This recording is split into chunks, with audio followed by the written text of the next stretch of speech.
sabemos que o tema da exclusão do ICMS da base de cálculo das contribuições ao PIS e COFINS é de altíssima relevância em matéria tributária. Mesmo após o julgamento pelo Supremo Tribunal Federal em março de 2017, com repercussão geral, ainda permanecem muitas dúvidas quanto ao alcance e efeitos do julgado, especialmente porque encontra-os pendentes de decisão embargos de declaração opostos pelo Fisco Federal, visando esclarecer duas principais questões. A primeira, a modulação dos efeitos da decisão, e a segunda, qual o valor do ICMS que pode ser deduzido da base de cálculo das contribuições. No dia 23 de outubro de 2018, a Receita Federal do Brasil publicou a Solução de Consulta Interna COSIT número 13, segundo a qual manifestou seu entendimento acerca dos procedimentos que devem ser observados internamente para fim de cumprimento das decisões judiciais transitadas em julgado que versem sobre essa temática da exclusão do ICMS da base de cálculo das contribuições. A solução de consulta em questão decorre de uma consulta interna formulada pela Coordenação Geral do Contencioso Administrativo e Judicial, que visava esclarecer basicamente os seguintes aspectos. Primeiro, qual é o montante de ICMS que deve-se admitir a exclusão da base das contribuições? O valor do ICMS a recolher, o valor do ICMS efetivamente pago ou o total de ICMS destacado em nota fiscal? A segunda questão é, na hipótese de se entender que a exclusão deve ser do valor do ICMS a recolher ou do ICMS pago pelo sujeito passivo, como deve ser a segregação em razão do tratamento tributário das contribuições? E o terceiro e último aspecto, como deve-se proceder o levantamento dos valores do ICMS a serem objeto da exclusão da base das contribuições, tanto para o futuro quanto para o passado. Com relação ao primeiro aspecto da consulta, que diz respeito ao montante do ICMS a ser excluído da base de cálculo do PIS e da COFINS, a Receita, na solução de consulta 13, ela colacionou diversos trechos dos votos dos ministros que participaram do julgamento do Linde Case no STF. E a partir dos trechos que a Receita Federal colacionou na consulta, ela concluiu que o ICMS que o contribuinte pode excluir da base de cálculo do PIS e da COFINS é o ICMS a recolher, ou seja, não é o ICMS efetivamente pago e nem tampouco o ICMS destacado. No entendimento da Receita, o ICMS que deve ser excluído é o ICMS a recolher, ou seja, após o confronto de débitos e créditos, o montante que o contribuinte apurar como devido ao Estado, à Fazenda Pública, ele deve,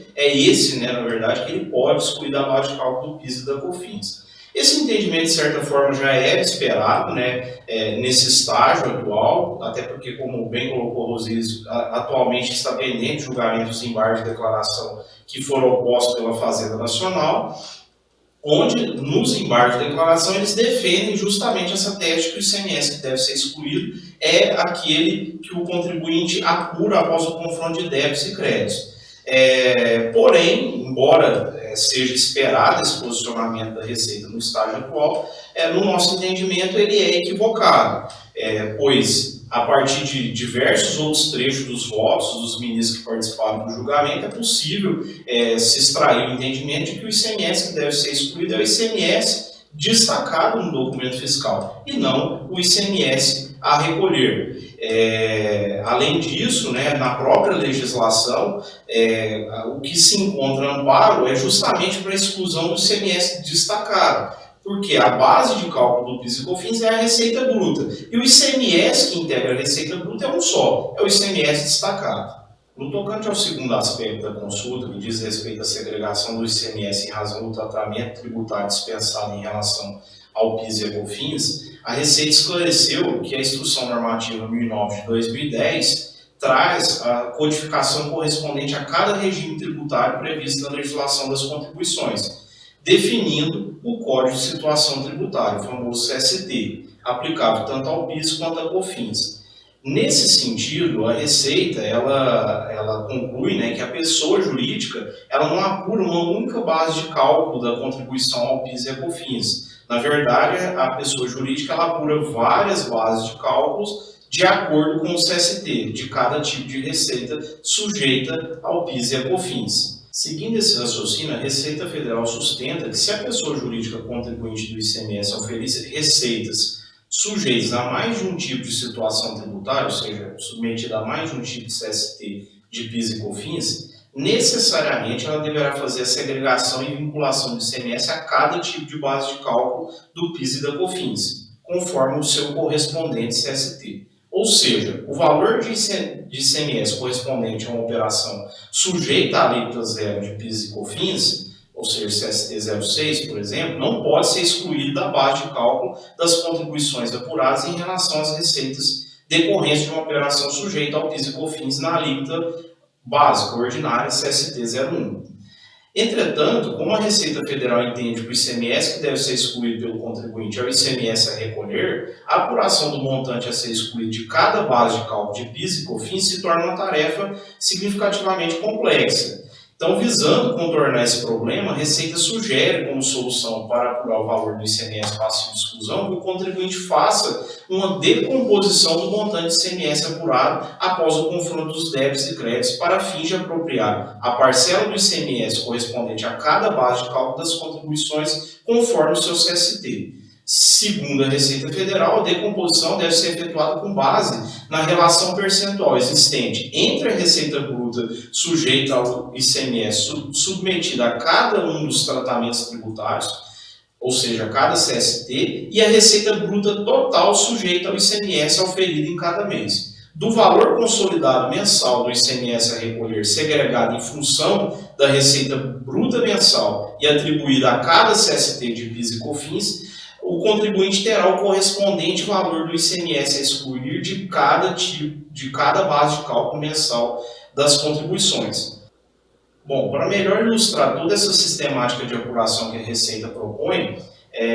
a gente pode se valer de um exemplo que ela traz na própria solução de consulta. Então,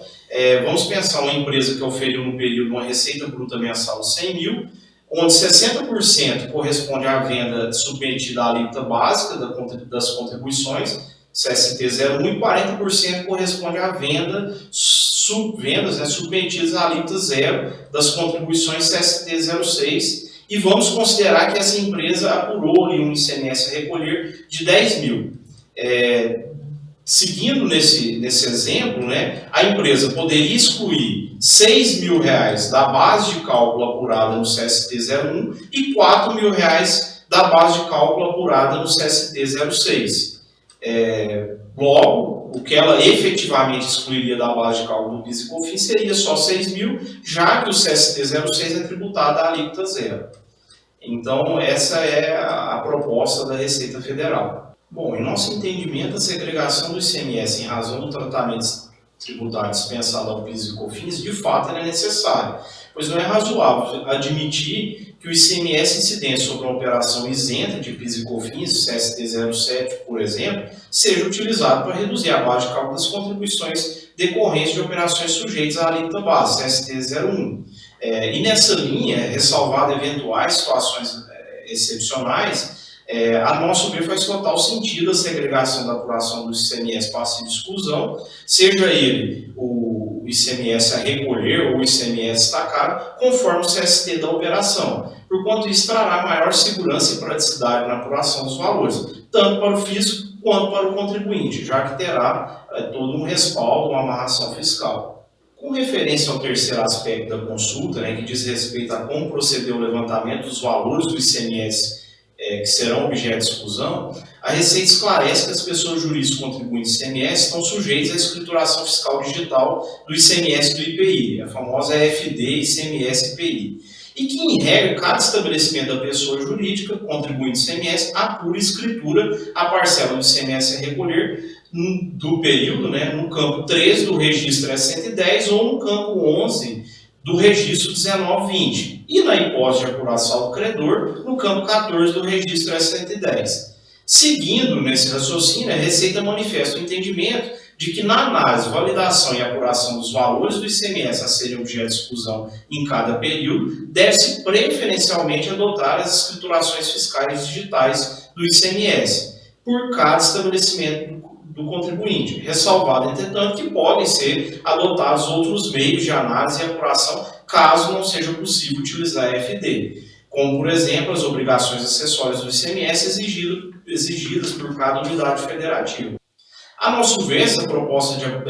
da Receita Federal de apuração do montante de ICMS a ser excluído a partir da FD faz sentido, né? Ela, em tese, torna mais prática a apuração, mais confiável, né? Porém, é importante destacar que não é só a FD que vai servir como fonte, né? O contribuinte pode apresentar outras obrigações, outras informações para respaldar o seu direito creditório, o que a própria Receita já manifestou que vai admitir e que invariavelmente será necessário, pois muitas empresas têm valores para restituir referente a períodos em que a FD não estava disponível. Apesar disso, a solução de consulta número 13 traz importantes indicativos e direcionamentos procedimentais tanto para os contribuintes que possuem decisões transitadas em julgado, quanto para aqueles que estão fruindo de decisões provisórias, acerca da forma e dos meios de apuração que devem ser observados para a identificação do montante do ICMS a ser excluído da base das contribuições. Por isso, nós recomendamos que as empresas que possuam decisão provisória permitindo a exclusão do ICMS da base das contribuições avaliem com muita cautela o montante de ICMS que estão ou irão excluir da base das contribuições. Porque, em razão do posicionamento da Receita Federal, dependendo do critério adotado pela empresa, poderá ela estar constituindo uma contingência tributária junto ao Fisco Federal. Além disso, nós recomendamos que as empresas passem desde já, na medida do possível, a observar os aspectos procedimentais indicados pela Receita Federal, a fim de evitar questionamentos futuros no que se refere à apuração e comprovação desses valores. Por fim, nós registramos que a nossa banca continua atuando firmemente nos casos em que patrocinamos para prevalecer a exclusão do ICMS destacado, que é um entendimento que encontra amparo na legislação e que se encontra expresso no voto da ministra relatora Carmen Lúcia, que conduziu a tese vencedora no julgamento do recurso extraordinário número 574.706 do Paraná.